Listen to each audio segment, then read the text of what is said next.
gusto estar aquí todos juntos nuevamente para adorar al Señor y escuchar su palabra. Quiero pedirles que mientras los niños van saliendo, vayan buscando en sus Biblias Marcos capítulo 8. Marcos capítulo 8. Vamos a estar en un capítulo muy interesante del Evangelio de Marcos. Vamos a estar viendo los versículos del 1 al 24. O al 21. Del 1 al 21. Perdón, hermanos, me equivoqué ahí. Es del 1 al 21. Permítanme hacer una breve oración, por favor, hermanos. Amado Padre, qué privilegio es para nosotros tener tu palabra. Qué privilegio es para nosotros abrir tu palabra y poder escudriñar, conocer y entender tu voluntad. Padre, pero en nuestras mentes humanas no podemos comprender verdaderamente todo aquello que tú quieres revelarnos en tu palabra. Por eso quiero rogarte que tu Santo Espíritu nos ilumine en esta mañana. Que Él permita que este texto se afiance en nuestros corazones, que nos confronte, que nos desafíe, que nos consuele conforme a tu voluntad. Y Padre, por sobre todas las cosas, yo te ruego, ayúdanos a ver al Rey claramente. Ayúdanos a no tener una dureza en nuestros corazones que nos haga estar familiarizados con Cristo y su iglesia, pero que no entendamos verdaderamente quién es Él y cuáles son sus propósitos. Padre, haz que Cristo sea grande. Exáltalo en nuestras mentes y corazones. Que como cantábamos hace unos minutos podamos quedar completamente maravillados por su persona. Dios mío, yo te ruego esto, porque yo no puedo crear eso en mi corazón. Yo no puedo hacer que mi corazón atesore y valore a Cristo como debe ser valorado. Por eso te ruego que tu Santo Espíritu en esta mañana avive nuestros corazones, nos despierte. Y que la realidad, la verdad revelada de tu perfecto Hijo en esta mañana nos cautive. Te lo ruego, Padre, en Cristo Jesús. Amén y amén. Quiero comenzar haciéndote una pregunta. Pero antes de responder la pregunta, antes de decírtela, quiero que por un momento no te apresures en tu mente a responder. Quiero que verdaderamente me sigas por un momento con tu mente. Que no te apresures simplemente por la simpleza de la pregunta a responder de forma rápida. Que no digas, sí. La pregunta es, ¿conoces a Jesús? Es simple. Y podemos estar tentados a responder rápido. Sí, le conozco, tengo años en el Evangelio, tengo años en la iglesia. Por supuesto, he leído la Biblia, por supuesto. He escuchado y hablado muchas veces de Jesús. Quiero que por un momento te detengas, no respondas tan rápido. Quiero preguntarte si verdaderamente, realmente conoces quién es Jesús. Y quiero decirte a qué no me refiero. No me refiero a saber algunos datos acerca de Jesús. No me refiero ni siquiera a que puedas citar algunos versículos acerca de quién es Jesús. No me refiero a que hayas crecido en la iglesia y hayas estado en un entorno evangélico o cristiano por mucho tiempo. No me refiero a nada de eso. Me refiero a si verdaderamente conoces quién es Jesús. Porque es muy posible, amados hermanos y amigos que nos visitan, estar tan cerca de Jesús que podemos probar sus bondades, ver su obrar y aún así no verlo claramente. Es muy posible haber visto su obra, haber disfrutado sus bondades y aún así no entender quién es el Rey a quien nosotros cantamos diciendo que le adoramos. Muchos de nosotros, sin darnos cuenta, podemos ver a Jesús de forma incompleta. Podemos estar tan familiarizados con Él, pero no verlo con claridad. Este es el problema de Marcos 8. Esto es lo que está ocurriendo en el capítulo 8 del Evangelio de Marcos. Encontramos personas que están en una situación en la que están más cerca de Jesús físicamente que cualquier otro ser humano ha estado o pudiera estar en este mundo. Un grupo de personas que ha disfrutado su obrar, que ha sido testigo de primera mano de sus milagros, su poder, autoridad, han sido beneficiarios del poder de Jesús. Y aún así, no ven claramente quién es el Señor. Por eso he llamado a este sermón el Rey no visto. Porque lo que nos muestra Marcos capítulo 8, del 1 al 21, es una revelación clara de la identidad, el poder, la autoridad y la compasión del Rey. Pero una revelación clara que es en primer lugar rechazada por los fariseos, pero es en segundo lugar ignorada y mal interpretada por los discípulos, aquellos que estaban más cerca de Jesús. Así que estos van a ser los puntos de esta mañana. Vamos a ver una revelación clara del Rey, pero luego vamos a ver que esta revelación clara es rechazada con hostilidad y es olvidada por una amnesia espiritual. Así que quiero invitarte a que abras tu Biblia en Marcos capítulo 8. Y con esto en mente vamos a leer los versículos del 1 al 21. Marcos capítulo 8, versículo del 1 al 21. Dice así: en aquellos días, cuando había de nuevo una gran multitud que no tenía que comer, Jesús llamó a sus discípulos y les dijo: tengo compasión de la multitud, porque ya hace 3 días que están junto a mí y no tienen qué comer. Y si los despido sin comer a sus casas, desfallecerán por el camino, pues algunos de ellos han venido de lejos. Sus discípulos le respondieron: ¿de dónde podrá alguien encontrar suficiente para saciar de pan a todos estos que están aquí en el desierto? ¿Cuántos panes tienen?, les preguntó Jesús. Y ellos respondieron: 7. Entonces mandó a la multitud que se recostara en el suelo, y tomando los 7 panes, después de dar gracias, los repartió y los iba dando a sus discípulos para que los pusieran delante de la gente, y ellos los servían a la multitud. También tenían unos pocos pececillos, y después de bendecirlos, mandó también que éstos los sirvieran. Todos comieron y se saciaron, y recogieron lo que sobró de los pedazos, 7 canastas. Los que comieron eran unos 4,000, y Jesús los despidió. Y subiendo enseguida a la barca con sus discípulos, se fue a la región de Dalmanuta. Entonces salieron los fariseos y comenzaron a discutir con él, buscando de él una señal para poner a prueba a Jesús. Le decían: danos una señal del cielo. Suspirando profundamente en su espíritu, él dijo: ¿por qué pide señal esta generación? En verdad les digo, no les será dada señal a esta generación.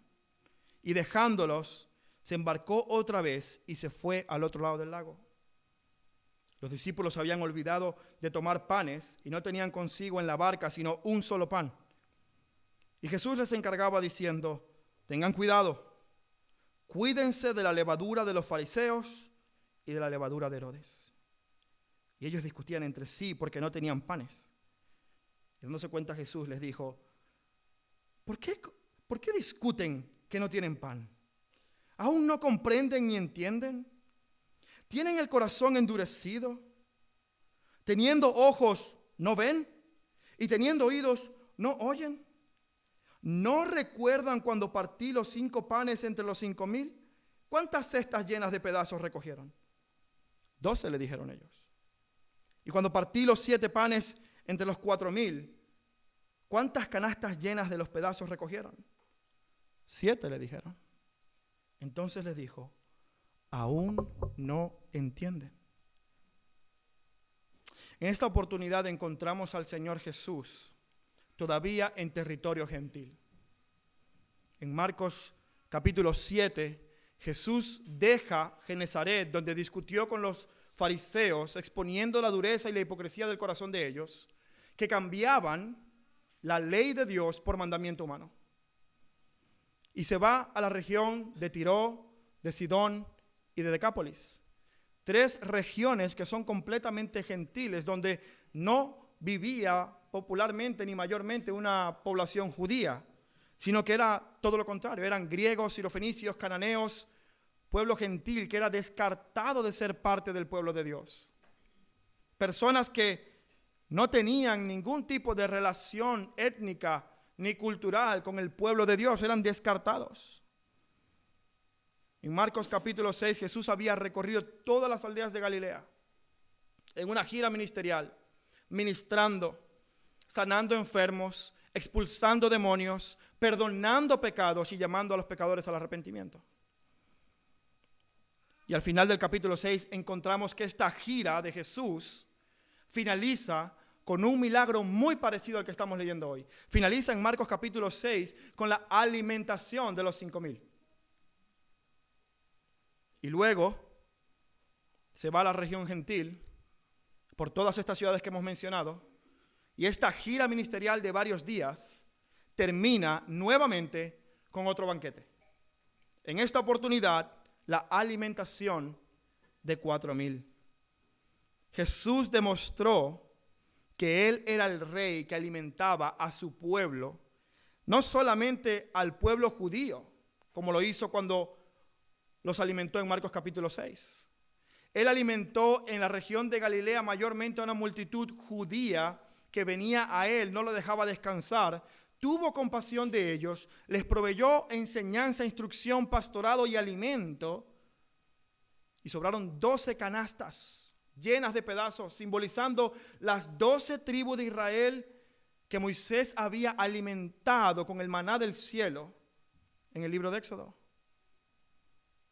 Pero ahora, después de recorrer estas regiones gentiles, Jesús va a hacer exactamente lo mismo.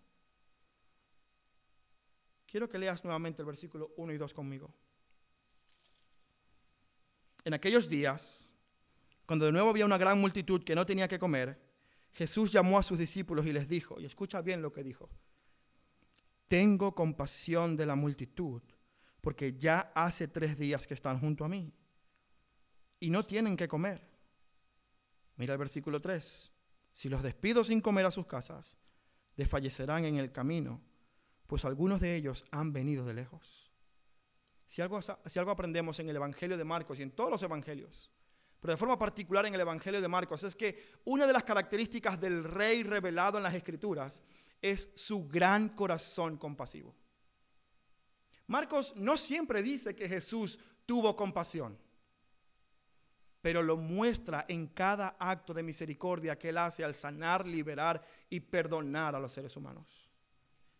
Pero en Marcos capítulo 1, versículo 44, cuando se acerca un leproso, alguien que era inmundo, alguien que no podía acercarse a ninguna otra persona por su inmundicia, por su suciedad, nos dice el versículo 41 que Jesús, movido a compasión, extendió su mano y tocó al que era intocable. En Marcos capítulo 6, cuando Jesús va con sus discípulos a un lugar desierto a descansar, ya ha atendido a la multitud constante en repetidas ocasiones, incluso sin tener tiempo para comer. Él se va con sus discípulos buscando descansar, y cuando llega al lugar desierto para poder descansar, ese descanso es interrumpido por una multitud que lo reconoce. Y Jesús, agotado en su humanidad con sus discípulos, en vez de tener amargura en su corazón porque esta gente sí es necesitada, constantemente me están pidiendo. No, mira lo que dice el texto en Marcos capítulo 6, versículo 34. Él vio a la multitud y al desembarcar tuvo compasión de ellos, porque eran como ovejas sin pastor. Y así también nuestro pasaje de hoy en esta mañana nos muestra nuevamente el corazón compasivo de Jesús. Yo quiero que pienses en algo. Jesús acaba de sanar a muchas personas.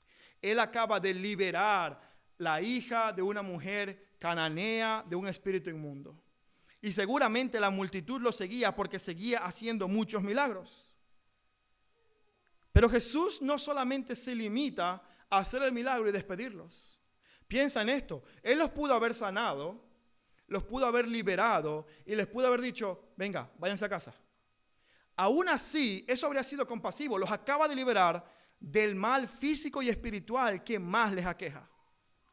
Les ha dado alivio de todas sus dolencias, les ha dado libertad de la opresión de Satanás. Eso en sí mismo ya es una muestra de compasión suficiente por parte del rey ante pecadores necesitados. Pero la forma en cómo Marcos nos muestra quién es Jesús es enfatizando su actitud y su actuar hacia los pecadores.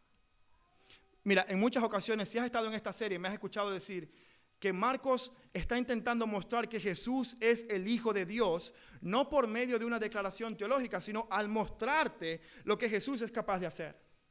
Y esta era la pregunta constante de los discípulos y de los fariseos. ¿Quién es este hombre? ¿Cómo puede ser que el mar y el viento se le sometan? ¿Cómo es posible que los espíritus mundos se sometan a lo que él dice? Nunca se ha hecho esto jamás. Enseña como quien tiene autoridad. La gente estaba asombrada porque este era un hombre sin igual.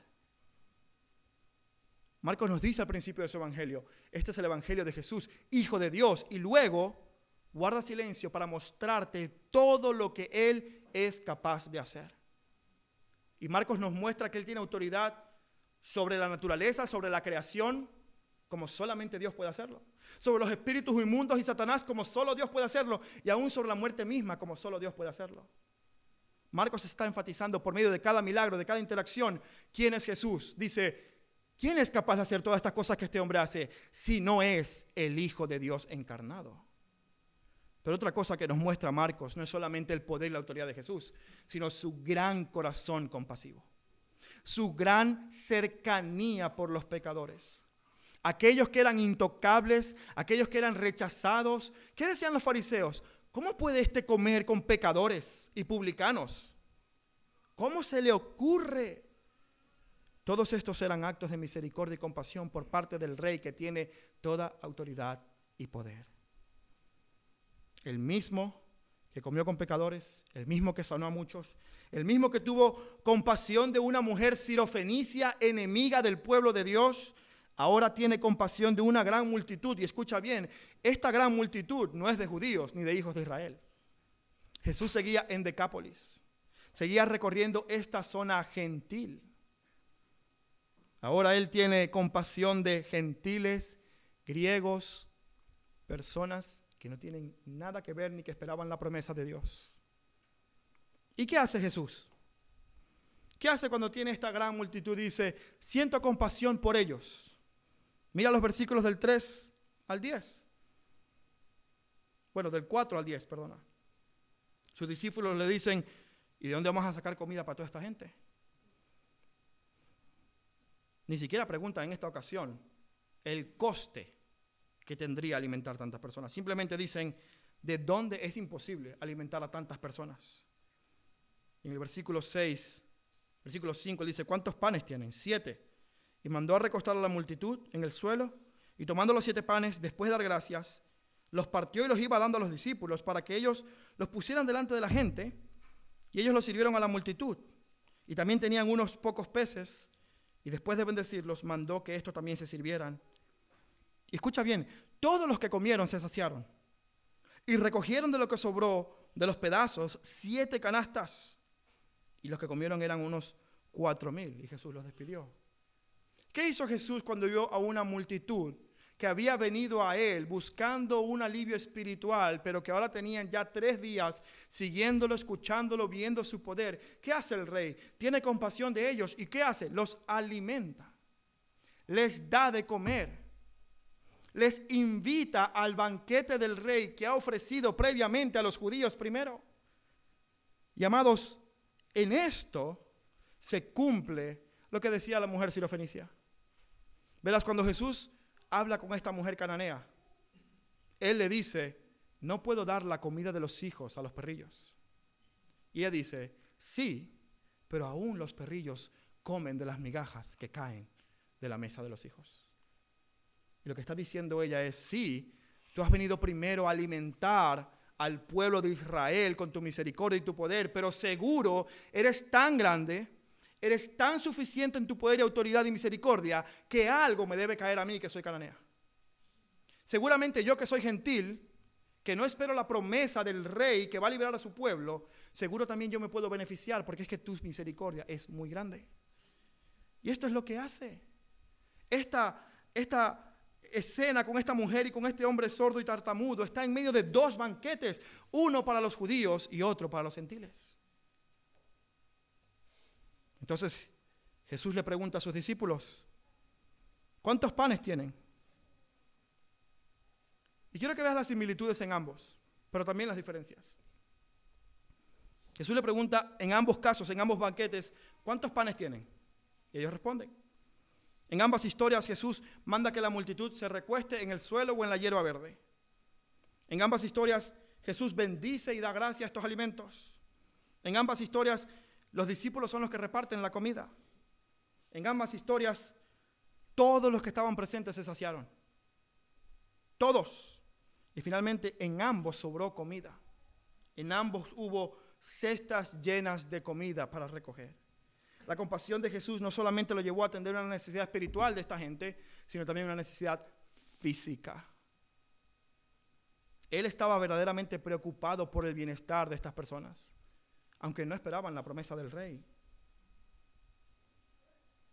Jesús pensaría, ¿de qué sirve que los haya sanado, liberado, les haga el milagro, los envíe para que de aquí a que lleguen a su casa se mueran de hambre? Si se van a desmayar, lo voy a tener que resucitar a la distancia. Jesús quería atender la necesidad espiritual y física de estas personas. Los alimenta y nuevamente vemos que la provisión de Dios es más que suficiente porque no solamente se saciaron, es decir, no solamente comieron a plenitud, sino que además sobraron canastas. Amado amigo y hermano, déjame decirte, el punto no son ni las 12 ni las 7 canastas. El punto es la misericordia del rey que alimenta a su pueblo en el desierto, incluyendo a los gentiles. Pero sin duda alguna es llamativo que en una sobren 12, especialmente con los judíos. Y esto simboliza de nuevo las 12 tribus de Israel que disfrutaron del maná en el desierto por medio de Moisés. Jesús es mayor que Moisés, que alimenta también a su pueblo, a estas 12 tribus. Pero también nos muestra estas 7 canastas que representan la plenitud del ministerio de Jesús aún en medio de los gentiles. Es decir, su ministerio es completo para judíos y no judíos. De modo que este milagro es en realidad, amados hermanos y amigos, una revelación clara de la autoridad, el poder y sobre todo de la compasión del Rey. Aquí estamos viendo una revelación clara del corazón de nuestro Dios. Pero después de esta revelación, los judíos, los discípulos de Jesús, se embarcan y van con él a una región llamada Dalmanuta. Ahora, no se sabe con exactitud dónde quedaba esta región. Muchos han dicho que quedaba cerca de Capernaum, probablemente al noreste del mar de Galilea. Pero lo que sí sabemos, amados hermanos, es que esta es una región donde al menos había un poco más de población judía. En esta región los judíos sí entraban, no en Decápolis, no en Tiro, no en Sidón, no donde apacientan cerdos, pero en Dalmanuta, una región probablemente quizás dominada mayormente por los judíos. Estos sí aparecen. ¿Cómo lo sabemos? Pues mira el versículo 11. Mira quiénes aparecen en escena. Entonces salieron los fariseos y comenzaron a discutir con él. Los líderes religiosos de Israel habían desaparecido de la escena después de Marcos capítulo 7, cuando él los confrontó, porque Jesús se había ido a regiones donde los judíos no entraban, donde los líderes religiosos no se atreverían a pisar un suelo que está lleno de inmoralidad, de paganismo y adoración a ídolos. Tiro es de donde venía Jezabel. ¿Cómo iban ellos a entrar allí, que era la enemiga del pueblo de Dios en el Antiguo Testamento? Pero cuando Jesús llega a Dalmanuta, vemos nuevamente a estos hombres buscando a Jesús. ¿Con qué propósito? ¿Con qué propósito nos dice el versículo 11 que buscaban a Jesús? Salieron y comenzaron ¿qué? A discutir con él, buscando de él una señal del cielo para poner a prueba a Jesús. Y amados, debemos entender qué es lo que está ocurriendo aquí. Porque en un versículo tan cortito no podemos perder de vista todo lo que ha ocurrido en el Evangelio de Marcos. En primer lugar, debemos entender cuál es la intención real y genuina de los fariseos. Estos fariseos no tenían una duda teológica. No estaban buscando verdaderamente pistas de si Jesús era el Mesías. Quiero que leas conmigo Marcos capítulo 3, versículo 6. Muy temprano en su ministerio, cuando Jesús un sábado sana a un hombre de una mano seca en medio de la sinagoga y confronta la falta de compasión de los fariseos, diciéndole, ¿es legítimo hacer el bien o hacer el mal en el sábado? Ellos no respondieron porque no les importaba tener compasión de la gente. Y cuando Jesús confronta la falta de compasión y de amor por el pueblo en estos líderes religiosos, Él sana a un hombre con la mano seca en el sábado. ¿Y cuál es la reacción de los judíos? Marcos capítulo 3, versículo 6. Pero cuando los fariseos salieron, enseguida comenzaron a tramar con los herodianos en contra de Jesús. ¿Para qué? Para ver cómo podían destruirlo. Cómo lo podían matar. La petición de una señal de estos judíos, de estos fariseos, no nace de un deseo de creer. No nace de un deseo de decir, Señor, yo quiero creer, pero tengo dudas, ayúdame, pruébame. No, nace de una decisión hostil de rechazar a Jesús en su corazón. Ellos no tenían dudas ni necesitaban pruebas. Ellos no querían saber si realmente era el Mesías. Lo que querían era pillarle de alguna manera para poderlo matar. Danos una señal del cielo, piden estos.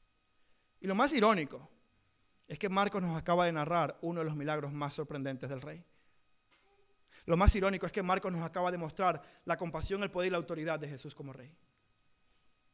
Y sí, seguramente los fariseos no estaban allí, porque fue en territorio gentil, pero estoy seguro que ellos sabían que Jesús acaba de hacer esto. Es más, aun si ellos no lo supieran, amados, señales tenían de sobra. Ya en Marcos capítulo 2 vieron una de las señales más grandes, Jesús perdonando pecados y sanando un paralítico. Ellos no estaban buscando una señal verdaderamente, estaban buscando oportunidad para poder atacar a Jesús. Ese era su interés.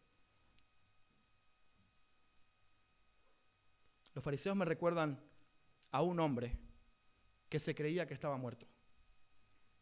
Este hombre que se creía que estaba muerto, como estaba muerto, dejó el trabajo. Dijo, oye, no puedo trabajar, estoy muerto. No puedo trabajar. Y como estaba muerto, solo se sentaba en el sillón todo el día sin hacer absolutamente nada. Como podrán imaginarse, su esposa, ya cansada, lo manda al psiquiatra. Y le dice, por favor, arregle a este hombre. Y el psiquiatra tiene una estrategia muy clara. Convencer a este hombre de que solamente las personas que están vivas pueden sangrar. Esa es su estrategia. Leen libros de medicina, leen libros científicos, estudian, hacen experimentos, ven videos, hasta que el hombre llega a completo convencimiento de que sí, solamente las personas vivas pueden sangrar. Es evidente, es un hecho científico. Y tan pronto como este hombre está convencido de esto, el psiquiatra lo pincha con una aguja. Y el hombre empieza a ver su dedo asombrado, y cuando empieza a ver las gotas de sangre de su dedo, en incredulidad exclama, ¡oh, no puede ser! ¿Los muertos también sangramos?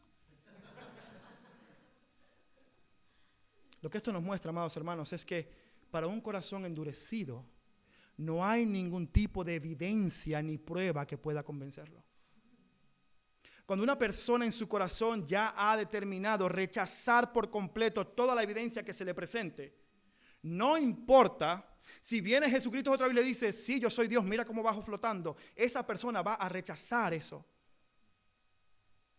Y nosotros tendemos a pensar de manera ingenua que si Dios hiciera milagros maravillosos, el mundo y los ateos caerían rendidos a Cristo. Déjame decirte que la historia de la humanidad demuestra que no es así. La dureza del corazón no se cambia con evidencia convincente.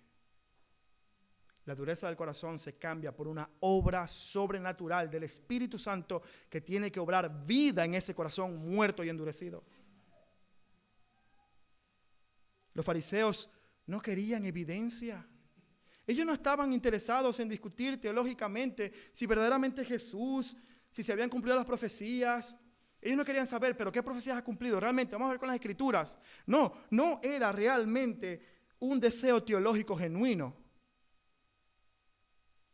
Esto venía, amados hermanos y amigos, simplemente de un rechazo directo y un deseo asesino de acabar con Jesús. Estoy seguro que si Dios levantara muertos ahora mismo y alguien lo grabara, la gente diría, eso es inteligencia artificial. Porque cualquier excusa es buena para negar la evidencia si en tu corazón ya has determinado que Dios no existe y que Jesús no es Dios. Amado amigo que nos visitas en esta mañana, yo te pregunto, ¿este eres tú? Es posible que tú estés pensando, bueno, si Dios me da una señal, entonces yo voy a creer. Y es probable que tú no digas, yo no quiero que Dios levante muertos, yo quiero que Dios me dé un trabajo. Yo no quiero que Dios sane un cáncer, yo quiero que Dios me dé esto que yo quiero.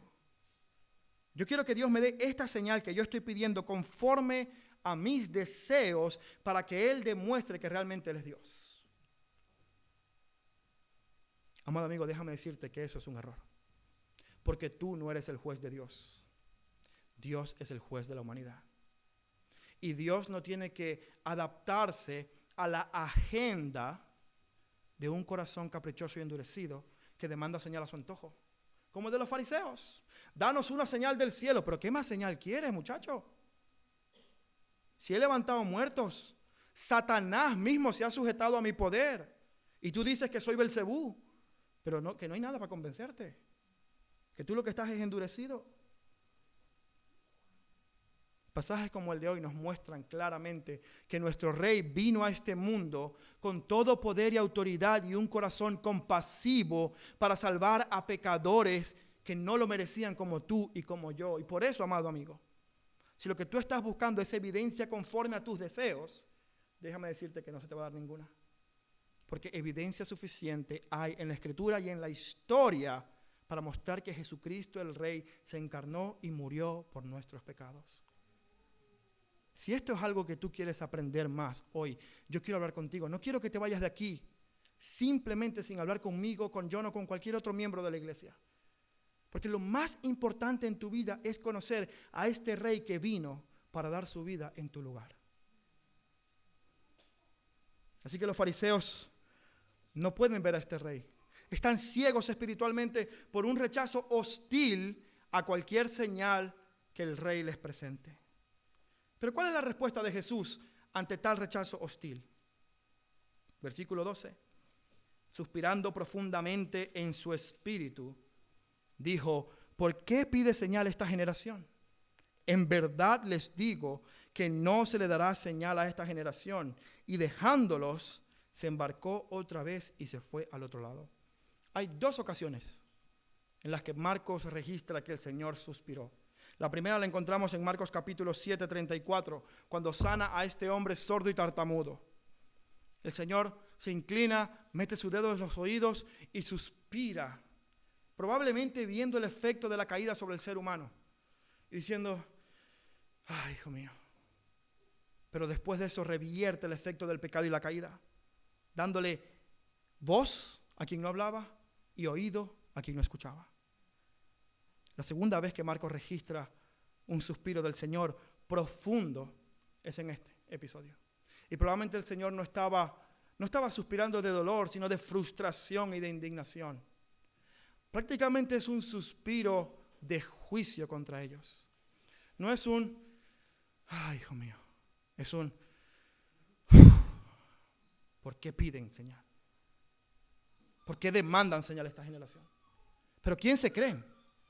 ¿Acaso son ellos el Rey eterno? ¿Acaso son ellos los jueces de Dios? Lo que Jesús estaba demostrando era la dureza del corazón de estas personas. Y dejándolos, no se pone a discutir con ellos. Mira, y esto es interesante, Jesús no responde al necio conforme a su necedad, sino que responde al necio como su necedad merece. Él no entra, como dicen aquí en España, él no entra al trapo.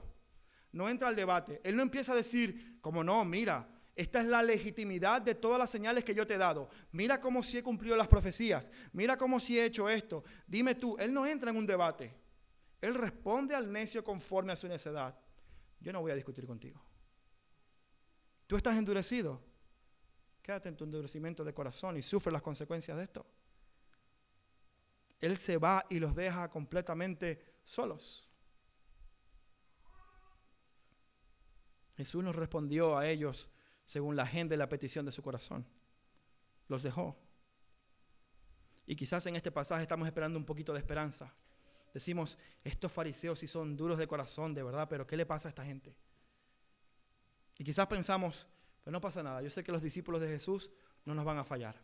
Ellos seguramente sí saben quién es Jesús, porque ellos ya han visto a Jesús, ellos han visto su poder, ellos han sido partícipes, es más, ellos han sido comisionados con la misma autoridad de Jesús para poder sacar demonios y sanar toda enfermedad. Ellos también han predicado el evangelio. Seguramente los discípulos no son como los fariseos. Vaya decepción nos llevaremos en este pasaje. Mira el versículo 14 al 21. Los discípulos habían olvidado tomar panes y no tenían consigo en la barca sino un solo pan. Y Jesús les encargaba diciendo, tengan cuidado, cuídense de la levadura de los fariseos y de la levadura de Herodes. Y ellos discutían entre sí que no tenían panes. Dándose cuenta Jesús les dijo, ¿pero por qué? ¿Por qué discuten que no tienen panes? Aún no comprenden ni entienden. Escucha lo que habla acerca de los discípulos. Tienen el corazón endurecido. ¿Tienen ojos y no ven? ¿Tienen oídos y no oyen? Y luego viene el Señor con su gran pregunta. ¿No recuerdan? ¿Acaso ustedes no se acuerdan cuando yo alimenté a una multitud más grande con menos peces? 5 peces para 5,000 personas. Bueno, esos eran los hombres. Seguramente habían como 20,000, contando mujeres y niños. Y luego cuando con 7 panes también multipliqué alimentos suficientes para 4,000 personas. ¿Acaso no se acuerdan de eso? Él comienza haciéndoles una advertencia a sus discípulos, diciéndoles, tengan cuidado, cuídense de la levadura de los fariseos y la levadura de Herodes. Y tú te preguntarás, ¿qué significa eso? Bueno, te voy a decir algo. Marcos 8 no responde eso todavía. Marcos 8 no responde a qué se refiere el Señor con la levadura de los fariseos y de Herodes todavía. Pero te voy a decir lo que este pasaje sí hace. Este pasaje sí nos muestra a qué no se refiere el Señor. En el versículo 14 hay un detalle que parece ser anecdótico, que parece ser pasajero, que parece ser como de relleno en la historia. Los discípulos se olvidaron de tomar panes. Y parece algo tonto, pero es que habían 7 canastas llenas. Para olvidarse de 7 canastas llenas de panes hay que ser bien olvidadizo. O estar muy despistado. El problema de los discípulos y lo que Marcos hace es usar este elemento común y terrenal para evidenciar lo que estaba ocurriendo en el corazón de los discípulos. Ellos eran olvidadizos no del pan físico, sino de la identidad y el corazón del rey. No es que se habían olvidado de traer pan a la barca, es que ellos habían olvidado quién era Jesús realmente. Y este olvido, esta amnesia espiritual que sufren los discípulos, no comienza en la barca. ¿Sabes cuándo comienza? En el versículo 4 del milagro. En el versículo 4 del milagro, cuando Jesús dice que tiene compasión de la multitud, ¿cuál es la pregunta de los discípulos?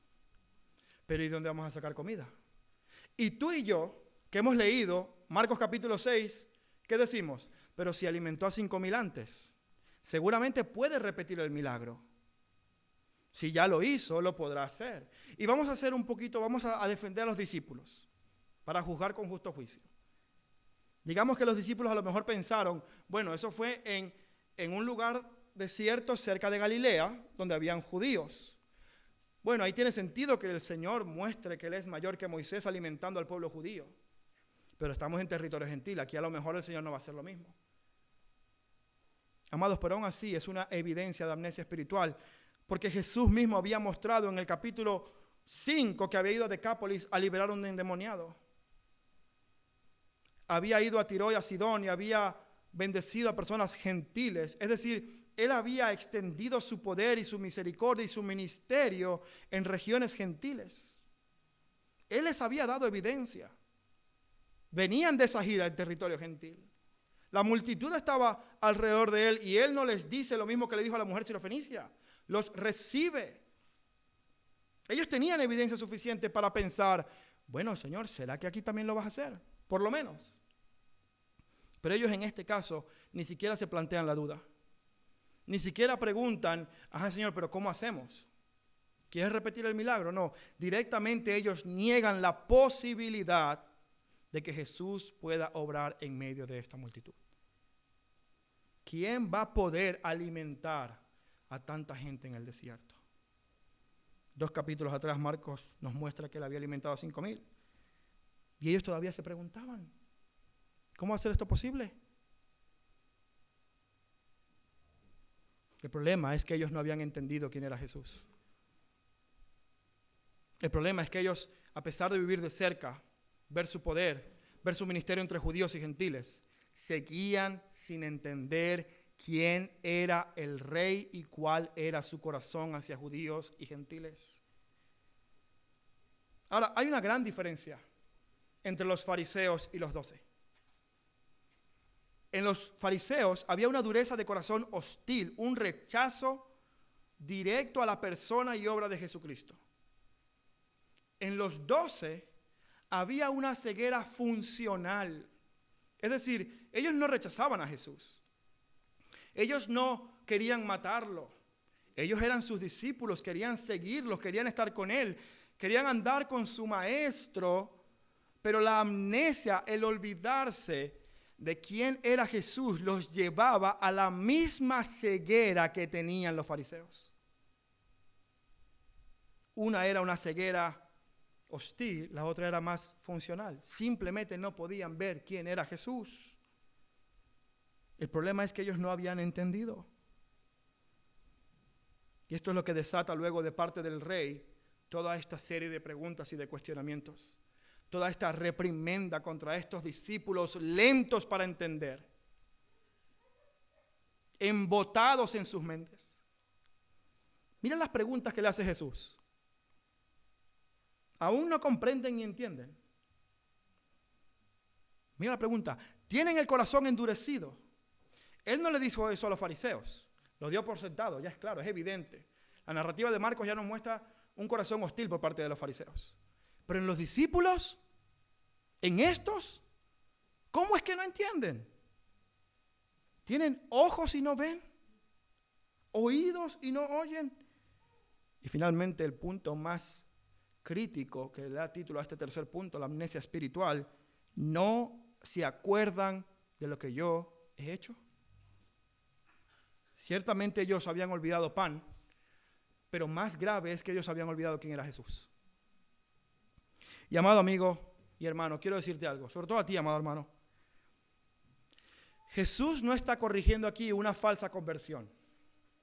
Verás, Jesús no está diciendo aquí, no todo el que me dice Señor, Señor, no heredará el reino de los cielos. Él no está corrigiendo hipocresía. No está diciendo que los discípulos eran falsos convertidos. Eso no es lo que Jesús está haciendo. Jesús está corrigiendo o está reprimiendo a aquellos que genuinamente han sido testigos del poder y la autoridad de Jesús, que estando cerca verdaderamente de Jesús, aún así no entienden quién es Jesús. Él está corrigiendo no el pecado de la hipocresía, sino el pecado de la familiaridad. El pecado de estar tan familiarizado con Jesús, su iglesia y su palabra, que termino no viendo lo que es evidente. Es una familiaridad olvidadiza, una amnesia espiritual, sin duda. Amados, mira, es posible que tú cantes a todo pulmón, Él me sostendrá. No lo voy a cantar por razones obvias. Él me sostendrá. Él me sostendrá. Porque me ama el Salvador, Él me sostendrá. Y cuando llega la prueba, lo primero que hace es entrar en ansiedad. Es estar preocupado. Cantando, Él me sostendrá, pero atribulado, desesperado, sin ningún tipo de esperanza ni consuelo. Es posible que tú cantes, tu fidelidad es grande. Pero luego cuando viene una situación adversa, en vez de ir al rey, quieres resolverlo por medios humanos. Pero ¿quién tiene dinero para comprar tanto pan? ¿Quién puede proveer para esta gente? Empezar a pensar de forma lógica y humana cómo resolver tu situación en vez de reconocer y acordarte de lo que tu rey ha hecho por ti en el pasado. Es posible estar cerca de Jesús y no verlo con claridad. Y mi pregunta para ti, amado hermano, es si estos somos tú y yo. Mi pregunta es, si nosotros, en vez de responder en oración y expectación por lo que el Señor pueda hacer, comenzamos a ver las situaciones con ojos terrenales. Empezamos a ver las cosas con duda y con temor. O peor aún, empezamos a ser influenciados por la levadura de los fariseos. Y empezamos a decir, Señor, si tú me amas, entonces haz esto. Esto es como mi hijo. No voy a decir cuál de los dos. Digamos, hijo, que me dice, papá, cómprame ese juguete. Porque si tú me amas, ese es el juguete que tú me tienes que comprar. Olvidando, ignorando que toda la ropa, todo alimento, todo vestido, todo lo que tiene, proviene del corazón generoso de papá. Mi hijo empieza a decirme, no, si tú no me das eso, tú no me amas. Papá, ahora me vas a probar si tú realmente me amas como padre, como tú tanto dices.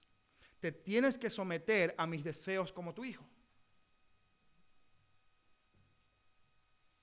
Esto nos demuestra que Él quiere que yo lo ame a su manera egoísta e infantil, inmadura de un niño.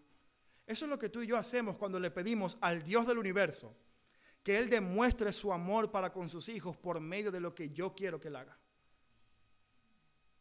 Amado hermano, escúchame. Eso es lo que tú y yo hacemos.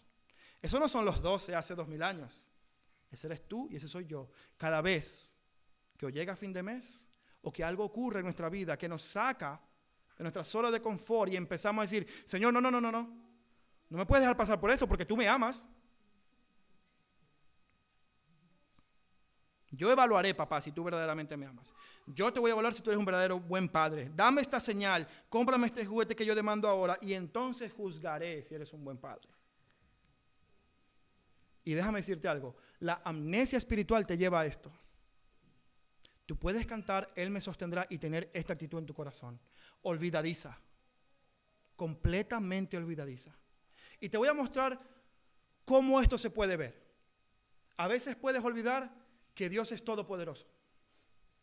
Y a veces puedes olvidar diciendo, ¿y ahora quién me va a sacar de aquí? ¿Y ahora quién puede sostener mi vida? Olvido que Jesús puede multiplicar a su antojo según su voluntad. Pero ¿quién va a alimentar a esta gente en el desierto? Olvidando el milagro que ya le echó. Y empiezas entonces a creer que no hay esperanza ni solución. Pero creo que hay una que es aún peor. Porque quizás a veces no olvidamos que Dios es todopoderoso, sino que olvidamos su compasión para con sus hijos. Y empezamos a decir, no, Jesús puede, pero yo no sé si va a querer. Yo no sé si Dios quiere realmente bendecir mi vida. Yo no sé si Dios quiere realmente guardar mi vida, protegerme, pastorearme, amarme como un padre. Yo no sé si Él quiere eso. Él puede, el dueño del oro y la plata, pero querrá, tendrá compasión de mí, se acordará de mí. ¿Acaso me amará lo suficiente como para proveerme?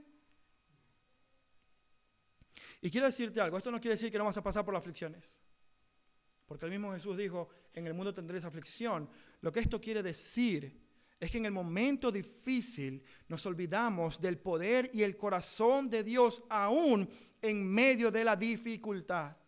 Porque si Dios te hace pasar a ti por momentos duros y difíciles, Donde hay dolor, no lo hace porque te odia, lo hace porque te está limpiando de tus ídolos. Eso, aún así, es compasión. Porque a los fariseos los abandonó, los dejó en la dureza de su corazón, y ese fue su juicio. Dios contigo no te deja en tu corazón para que adores a tus ídolos demandando la señal que tú quieres. Dios te limpia. Dios te ama con amor paternal lo suficiente como para a veces dejarte sufrir la pérdida para santificarte. La reprensión de Jesús con los discípulos no terminó en Jesús bajándose de la barca. No terminó en Jesús diciendo, no, ustedes que falta de fe, a tomar por saco, váyanse de aquí. Voy a buscar otros 12 discípulos. Voy a buscar unos 12 discípulos que realmente tengan fe, que sí crean en mí. No, Él los reprendió, los confrontó, pero nunca los abandonó. Y amado hermano, ese es el corazón compasivo del Rey, que tolera aún nuestra amnesia espiritual. ¿Cómo no me veis todavía?, dice Él. ¿Cómo es posible que no os acordéis? Si alimenté a una multitud de judíos y gentiles, ¿cómo ustedes 12 discípulos que son los más cercanos a mí, ustedes creen que estoy preocupado por pan? A veces somos olvidadizos y pensamos que Dios o no es todopoderoso o no es compasivo. Y ese es el problema. La amnesia espiritual que nos lleva a una ceguera funcional que demuestra una dureza de corazón igual que la de los fariseos. Quiero volver a la pregunta que te hice al principio. ¿Conoces a Jesús? Y espero que ahora no respondas tan rápido. ¿Entiendes verdaderamente quién es Él y cuáles son los propósitos de Jesús en tu vida? ¿Confías en Él de verdad? Aun cuando lo que Él te manda no tiene sentido, o a lo mejor lo que Él te manda es causa de dolor, un aguijón en la carne para ti. ¿Confías en Él aún en medio de las pruebas que parecen que ahogan tu vida, pero lo que están haciendo es limpiando tu vida de ídolos? Aun cuando Él desafía tu fe, aun cuando Él demanda obediencia de ti, conoces y confías y te acuerdas del poder y el corazón compasivo de tu Rey. Amados, la forma en cómo aplicamos este texto en esta mañana y de aquí hasta la próxima semana y el resto de nuestros días, no es con una acción, es reflexionando en la pregunta que Jesús le hace a sus discípulos en Marcos 8:21. La pregunta es, ¿aún no entienden? Y esta es la pregunta con la que yo quiero que te vayas de aquí. Yo no quiero decirte, hace esto. No, yo quiero que te vayas de aquí con duda. Yo quiero que te vayas de aquí con esta tensión. Yo quiero que te vayas aquí reflexivo diciendo, espera un momento, tengo tanto tiempo en la iglesia, tengo tanto tiempo escuchando el Evangelio. ¿Acaso realmente la palabra de Dios tiene un efecto práctico en mi vida? ¿O estoy tan familiarizado que entra por aquí y sale por ahí, pero mi vida la sigo viviendo como los discípulos o los fariseos? Quiero que te vayas de aquí pensando si tú entiendes realmente quién es Jesús. La próxima semana Marcos nos va a mostrar otro tipo de ceguera espiritual. Uno que a pesar de entender teológicamente quién es Jesús, falla en reconocer el propósito de su venida y de su misión. En todo este capítulo 8, amados hermanos, vemos una gran ceguera espiritual. Hemos visto una gran demostración de quién es el Rey, alimentando a un pueblo gentil, mostrando su compasión, su misericordia, su poder, su autoridad. Pero es una revelación que ha sido completamente rechazada hostilmente por los fariseos por la dureza de su corazón, pero al mismo tiempo ha sido olvidada por una amnesia espiritual por parte de sus discípulos. La pregunta es, ¿entiendes tú quién es Jesús? Oremos. Amado Padre, que pronto somos a olvidarnos de tu misericordia y tu bondad. Que pronto somos a agobiarnos con nuestros problemas, a ver el mundo y esta vida con ojos terrenales. Qué rápido somos a olvidarnos de lo que tú puedes hacer y quién tú eres. Y hoy, al igual que a los discípulos, tú nos preguntas, ¿acaso no te acuerdas lo que he hecho? ¿Acaso no te he dado suficientes pruebas de mi poder y compasión para contigo? Pero Señor, seguimos olvidando. Seguimos dejándonos arrastrar por este mundo. Seguimos siendo influenciados por la levadura de los fariseos y de Herodes. Seguimos buscando señales en vez de reconocer las muchas que tú ya nos has dado en Cristo Jesús. Padre, yo te ruego, ayúdanos a entender. Líbranos de estar familiarizados con tu palabra, tu iglesia, tus propósitos, y que esa familiaridad nos haga ciegos funcionales ante quién es Cristo. Líbranos del decir, ya yo sé eso. Líbranos de decir, ya conozco eso. Expón estos pecados delante de ti en nuestros corazones. Saca la luz y muéstranos, oh Dios, quién tú eres realmente, por medio de tu palabra, tu revelación única y suficiente del poder, autoridad y compasión de nuestro Rey. En Cristo Jesús oramos. Amén y amén. Vamos a ponernos de pie, amados hermanos y amigos, y vamos a cantar a nuestro Rey.